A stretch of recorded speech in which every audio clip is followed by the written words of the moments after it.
These days, small cars don't have to mean big compromises, and I've got the best two small cars you can buy right now, the new Volkswagen Polo and the new Ford Fiesta. But which should you choose? To help you decide which of these two cars is right for you, I'm going to critique their designs. I think there's something a little bit fishy about the way this new Fiesta looks. Find out how practical they are, And get your coat stuck at the same time. see what they're like to drive, Thankfully, it still has that fun element, and compare their quality. and it just helps it feel premium.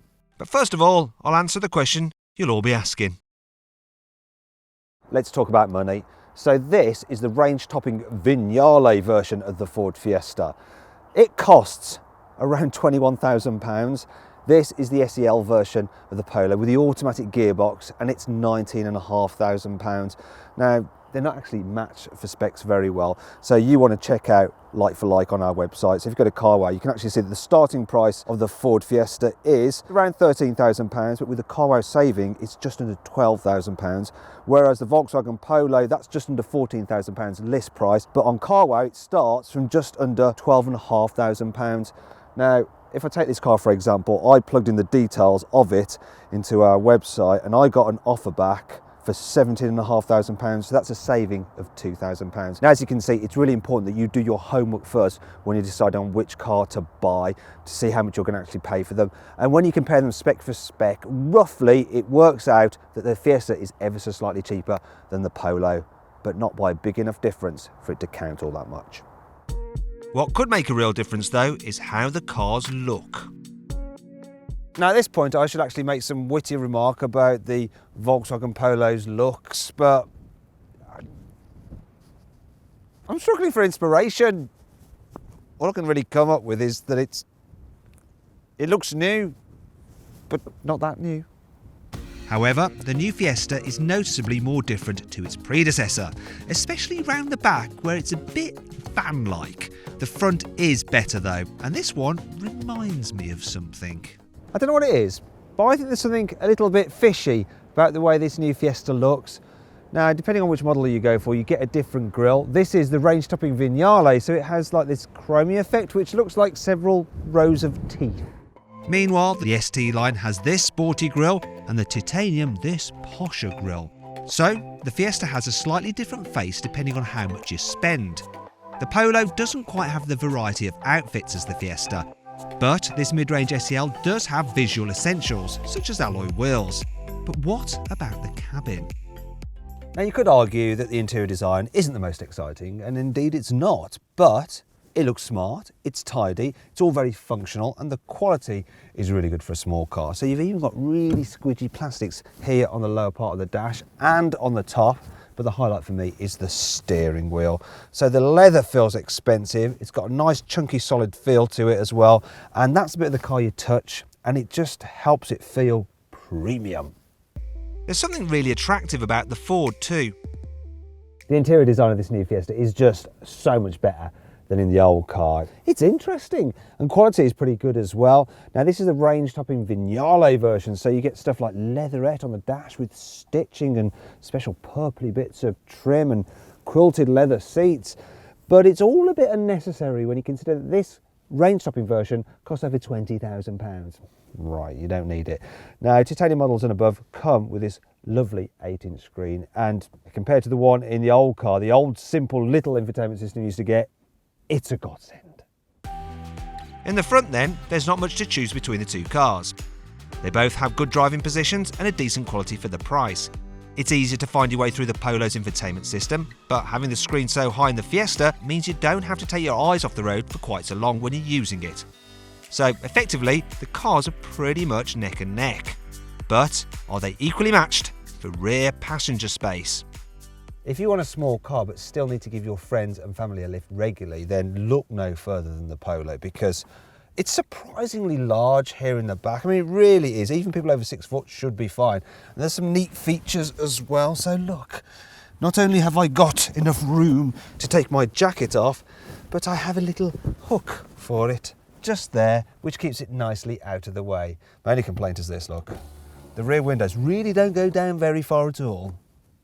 Why? Sadly, there's a lot more to complain about in the Fiesta. The Ford Fiesta's Achilles heel has always been its practicality, and even though Ford claim to have made this car a bit more spacious than before, it's still tight here in the back, even by small car standards. That means you should definitely choose the Polo over the Fiesta if space is most important to you. It has more room in the back, and it's more comfortable with 3 across the rear seat. It's also the one to choose if you have small children. You'll find it easy to get a child seat in through the doors, and the ISOFIX mounts aren't hidden away like they are in the Ford.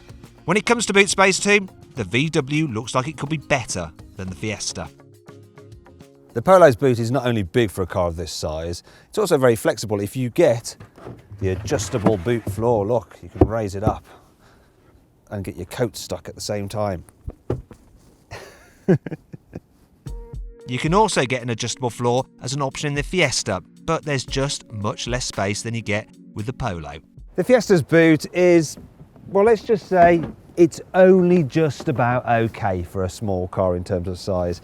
Yeah, if you want a large boot on your small car, you might want to look elsewhere. Not there. In fact, the Polo's boot is almost 60 litres bigger than the Fiesta's, and the square shape makes it dead easy to pack. So, overall, there's no doubt the VW is the most practical of these two cars. But how does it measure up out on the road?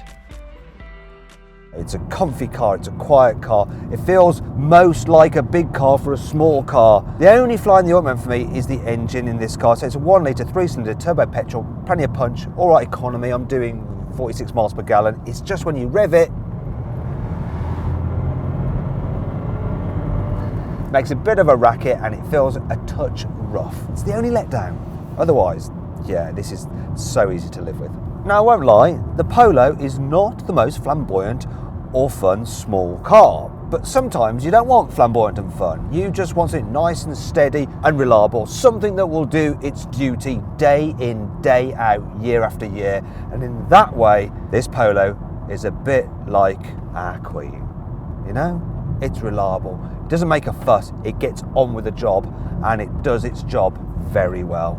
And after all, Queen Elizabeth, she's actually German. You check her family tree, you'll see. There's a lot of German influence in the Fiesta too, not least because it's built in Cologne. And although Germans aren't usually renowned for being much fun, this Fiesta is guaranteed to put a smile on your face. The old Fiesta's trump card was the way it drove. Now, it was a fun little car, yeah, it was reasonably comfy as well. Ford has made this one even more comfortable. They've made it quieter, they've made it easier to live with and easier to drive in town. Yet thankfully, it still has that fun element. This one's got the 1 litre turbocharged 3-cylinder petrol engine, and I actually prefer it than the ones in the Polo. It's just not quite so vibey, it's not quite so raucous, and this one has 140 horsepower, so it's got plenty of punch. I'm still averaging over 41 miles per gallon, which is, yeah, it's all right. So while the Ford may not be class leading in terms of practicality, looks, pricing, or its infotainment system, it is when it comes to the drive. Now, this is the point where you'd usually expect me to deliver my final verdict. But before I do that, I'd like to ask you for a favour. Now I want to do a feel-good factor test, and I want you guys to decide the winner. So I want to see which car has the most satisfying door close sound. Is it the VW or the Ford? Let's try it on the back doors, because they often try and save money on the back doors and they're a bit more flimsy. So the VW or the Ford? Click on the pop-out banner in the top right-hand corner of the screen to cast your vote. And now you've done that, let me tell you what I think about these two cars.